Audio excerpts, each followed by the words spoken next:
Fondée en 1663, à l'initiative de Colbert, l'Académie des inscriptions et belles-lettres est l'une des 5 académies constitutives de l'Institut de France. Ses travaux portent sur l'Antiquité classique, le Moyen-Âge et l'Âge classique, et l'ensemble des civilisations de l'Orient proche et lointain. Elle se tourne aujourd'hui vers d'autres continents et d'autres disciplines, comme la linguistique.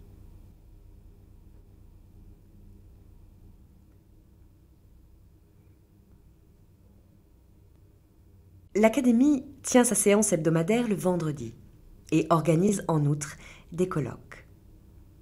Chacune de ces réunions savantes est occupée par des exposés qui rendent compte des avancées les plus significatives de la recherche. En 2014, Sa Majesté Norodom Sihamoni, roi du Cambodge, a honoré de sa présence une journée d'études programmée dans le cadre de la coopération archéologique franco-cambodgienne à Angkor. Lors des séances de l'Académie, se déroule l'installation des académiciens nouvellement élus. La cérémonie de remise de leur épée en constitue le prolongement solennel. La séance solennelle de rentrée de l'Académie se déroule sous la fameuse coupole du quai de Conti, en présence de personnalités du monde de la diplomatie, de la recherche et de la culture.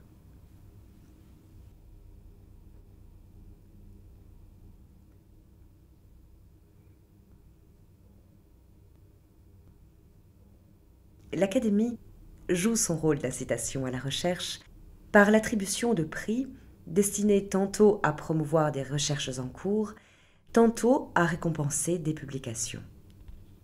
Elle encourage tout particulièrement les travaux de jeunes chercheurs, grâce à certaines de ces récompenses, comme celles distribuées par la Fondation Flora Blanchon dans le domaine de l'Extrême-Orient. Elle décerne un grand prix d'histoire des religions en mémoire du savant éditeur et essayiste Pierre-Antoine Bernheim.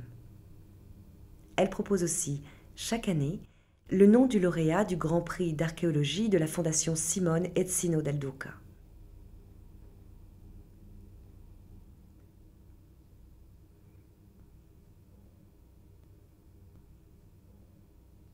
L'Académie, qui est l'un des grands centres français d'édition scientifique, contribue par ses nombreuses publications à la résonance nationale et internationale des études et des découvertes récentes dans les domaines de sa compétence. Elle concentre ses efforts sur la publication des sources littéraires, historiques et archéologiques, instruments de base pour toute recherche historique ou philologique.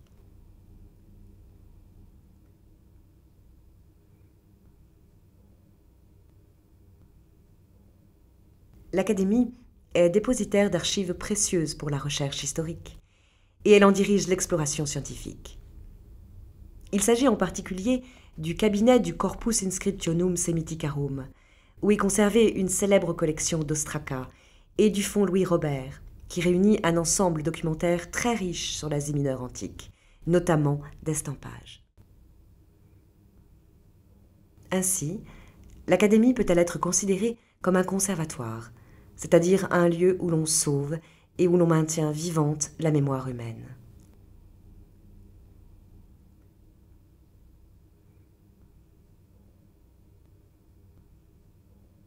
L'Académie est aussi un laboratoire qui fait parfois appel aux technologies de pointe. Elle a ainsi eu recours récemment au synchrotron européen de Grenoble pour tenter de déchiffrer des papyri carbonisés provenant d'Herculanum dont elle a la charge et qui semblent contenir des textes du philosophe épicurien Philodème de Gadara. L'Académie joue un rôle de conseil et d'expert auprès des pouvoirs publics dans ces domaines de compétences. Elle donne un écho à la recherche par ses prix et par ses publications imprimées ou en ligne. Elle contribue au rayonnement de la science française par ses séances, par les manifestations qu'elle organise, par le prestige qui est le sien.